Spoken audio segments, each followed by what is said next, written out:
I have a set of calipers from a Series 2 330 GT 2 plus 2 that I cut off the car a while ago, and it was time to start disassembling them so we could start rebuilding them. The calipers are supposed to be white cad plated, but these were pretty rusty and they'd been sitting on the car for a long time where the car wasn't really driven.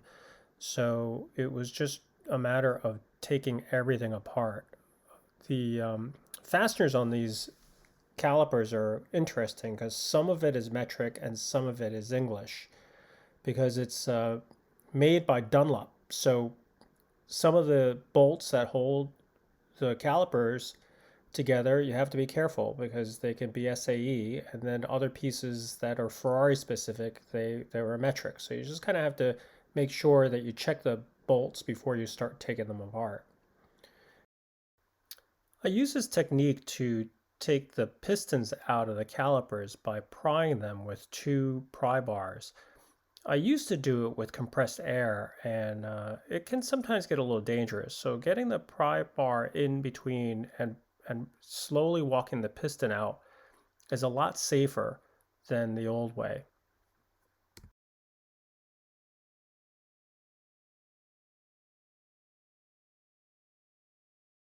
This one is the parking brake mechanism that had to come out too. Luckily, nothing's really been seized.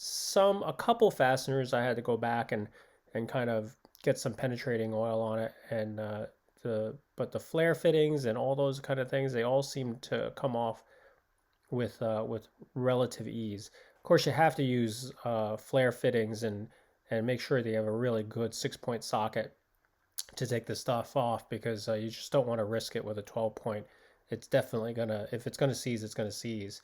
So just firmly clamp everything in place and turn just enough to get things off. I wasn't planning on saving any of the brake pads, so those were just pried out and popped out, and the backing plates popped out as well. One of the bleeders was really not moving at all. It was pretty rusted in place, and I tried different flare fittings or flare wrenches to try to see if it would turn, and it just wouldn't turn at all. So it was time to fire up the torch. Unfortunately, because of the flare fitting was so fragile, it ended up shearing off. So I would have to come back and deal with that later once I got this caliper apart. You can see here where the bleeder fitting just sheared off. So what I did was I used that hole to center my drill bit on the bridge port and drilled out the center just shy of the threads and was able to pull the threads out. Having a bridge port really makes this job a lot easier.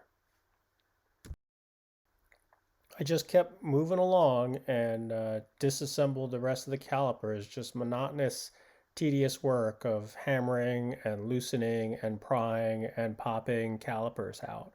Um, the rubber boots had to be picked out. Some of them were rusted in place, so eventually I was just going to cut them off or rip them off, and all that stuff will get replaced.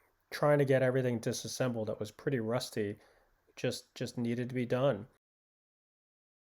The bridge pipe on these calipers that go from one side to the other will end up getting replaced with new bridge pipes. I might save the bubble fittings that are on the ends if the hex ends are not too chewed up. A lot of times they're rounded off from previous owners or previous mechanics that didn't use flare wrenches to take them off. But if they're in decent shape, I'll clean them up and get them plated and just reuse them. There's no reason to buy new ones if they're in good shape. This one, I tried using a little bit of penetrating oil, although I don't really think the penetrating oil helped on these calipers, just simply because it takes time to let it soak overnight. I think if you just go slowly and make sure you have the right tools, the nuts will come off. Because penetrating oil, I think sometimes is just wishful thinking, but it was all kind of coming apart.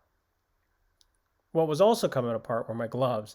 I was trying to use a double pair with a thicker set on the outside, but my gloves were starting to wear out, and I was just trying to make them last long enough to finish this job. So it kind of looks funny. It looks like my hands are peeling with the underglove underneath my glove, the thicker ones on the outside.